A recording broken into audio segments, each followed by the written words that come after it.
मेरे प्यारे देशवासियों, नमस्ते।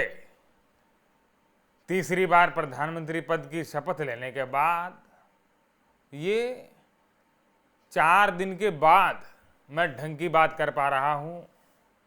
मुझे आप सभी से ये संदेश मिला था कि इतना समय हो गया, ये आपके मुंह से ढंग की बात नहीं सुनी है। साथियों, मेरी भी कुछ पीड़ाएं हैं, मेरी भी कुछ मजबूरियां हैं जो पहले नहीं हुआ करती थी। इस बार प्रधानमंत्री बनने के बाद मेरे कुछ अलग अनुभव रहे हैं। जैसे आप सभी को ये तो पता होगा कि राष्ट्रपति जी सबको शपथ दिलाते हैं और वो केवल एक बार दिलाते हैं, लेकिन पिछले 4 दिनों से 2 नेता ऐसे हैं जिनको मैं रोज सुबह उठ करके प्रधानमंत्री रोज सुबह उठ करके शपथ दिलाता हूं कि वो कहीं अचानक से ऐसा कार्य ना कर दे कि जो देश के हित में ना हो। और इसलिए उन 2 नेताओं को रोज मुझे शपथ दिलानी पड़ती है। साथियों, इस प्रकार के अनुभव मेरे साथ कभी रहे नहीं हैं और इसलिए मुझे थोड़ा सा ढंग की बात करने में विलंब हुआ।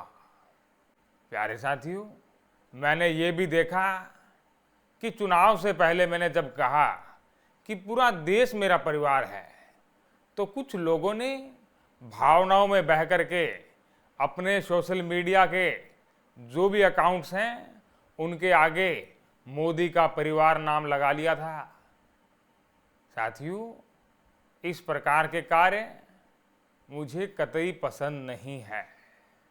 मैं चुनाव में व्यस्त था इसलिए बता नहीं पाया था।